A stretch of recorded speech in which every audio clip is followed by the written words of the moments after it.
Simplicity. It might be the most life-giving practice that we're touching on this season, but at least for me, it is also one of the least explored and most challenging.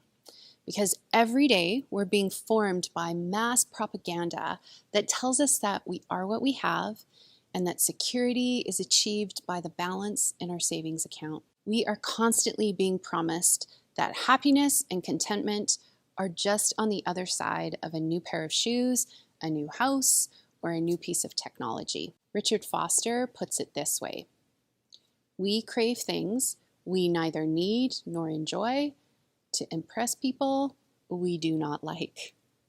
So, how do we become aware of our craving for things we don't need and don't really enjoy?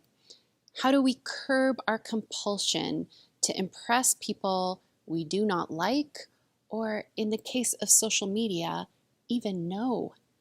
How do we stop spending our time, money, and energy on things that will never give us what is promised?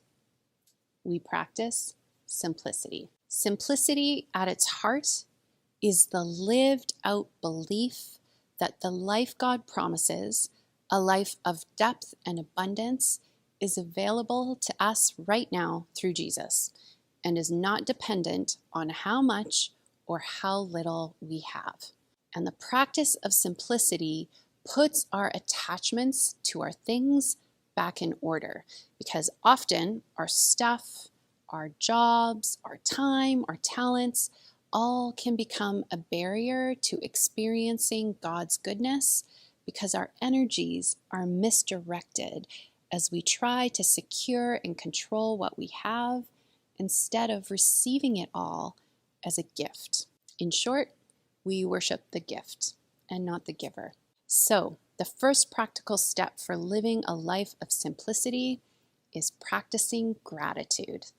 Practicing gratitude helps us to become aware of the love and provision that already surrounds us.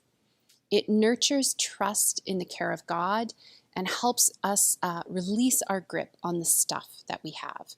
It reminds us that every good thing comes from God. So, practice gratitude. Say thanks. Allow your heart to soften by recognizing the good things in your life. Reorient yourself to God's provision. But then practice simplicity, even if you're unsure of it or feel uncomfortable with it, which most of us do, because we have a pretty tight grip on our stuff. But the practice of simplicity has the potential to bring freedom.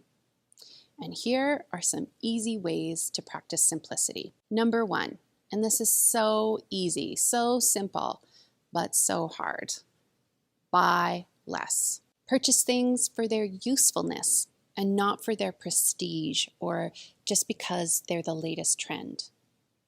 Budget so that you know where your money is going and so that you can be intentional about not accumulating more stuff than you need in your life. Before you purchase something, ask yourself, does it add value to my life? Does it honor the relationships that I'm trying to build? And how much time, energy, and money is this costing me? And is it worth it? For instance, there's nothing wrong with buying a boat. But if you spend more time worrying about making sure it doesn't get scratched or keeping it clean or storing it, than actually spending time on the lake with your friends and family, it's probably not a simple purchase. I realized a few years ago that although I love clothes and shoes, and that's okay, I was wasting a lot of time, money, and energy on clothes I hardly wore, and I was buying these clothes to impress people I didn't even like. So I made a decision to mostly stick with a uniform. I basically wear a t-shirt, a cardigan, jeans, and boots every day, at least for the 6 months that it's winter here in Saskatchewan. Now, I have too many of those things, so I'm still working on simplicity in this area, but it has saved me a lot of time and energy and money to put boundaries on what clothing I buy, and has helped me enjoy clothes and shoes in a more appropriate and life-giving way. 2, give things away. Give things away that you don't use anymore, but better yet, give something away that you love, but you think might be possessing you instead of you owning it. Or give something away because the joy of the person receiving it is better and more life-giving than keeping it for yourself. A couple of years ago, a friend came for coffee, and she had the most gorgeous teal earrings in. And if you know me, you know I love me some teal. And I told her I loved those earrings, and right then and there, she took them out and handed them over. It was such a genuine act of love and generosity. Thanks, Brookie. Thirdly, enjoy things without buying them. Borrow books from friends and from the library. Camp instead of staying in a hotel. I'm never going to camp instead of staying in a hotel, but maybe you should. Rent and borrow things instead of purchasing them. Go to spaces that no one has to pay to enter or that cost very little. Public spaces are so important in our communities because public spaces embody the principle that we cannot commodify God's world when it's meant to be a gift for everyone to enjoy. Lakefronts, parks, riverbanks, oceans, and mountains should not be available to the people with the most money. They should be available to everyone. So support and enjoy public spaces. Get outside. You guys, this winter, we are going to have to develop a friendship with the outdoors, even if it's a rickety one, because we need to survive it.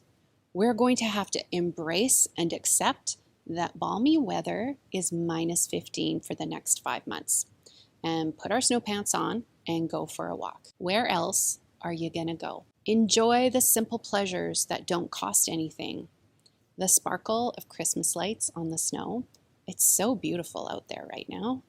The slower pace of winter, a glass of wine or a cup of tea in your warm house, a game night with your family, maximum 5 people. This year, even though Christmas is a complicated holiday for me and I tend to be a bit Scroogey, I'm following a lot of the rest of you by finding joy in the small things and putting my tree up early, because that's how we roll during COVID. Your final practice is to read and maybe even memorize Matthew 6:28-33. Listen to these words. And why do you worry about your clothes? See how the flowers of the field grow? They do not labor or spin. And yet I tell you that not even Solomon in all his splendor was dressed like one of these. If this is how God clothes the grass of the field, which is here today and tomorrow is thrown into the fire, will he not much more clothe you, you of little faith? So do not worry, saying, what will we eat? Or what will we drink? Or what will we wear?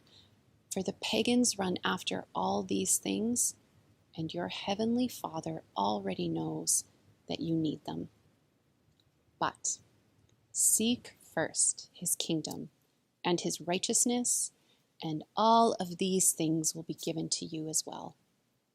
Therefore, do not worry about tomorrow, for tomorrow will worry about itself. Each day has enough trouble of its own. Jesus makes a pretty clear case that simplicity, letting go of the troubles of the world, is the key to a life free of anxiety. These are anxious times, but with them comes the invitation to engage simplicity and to trust again that the life God offers in Jesus is still available, is still abundant, and is still trustworthy.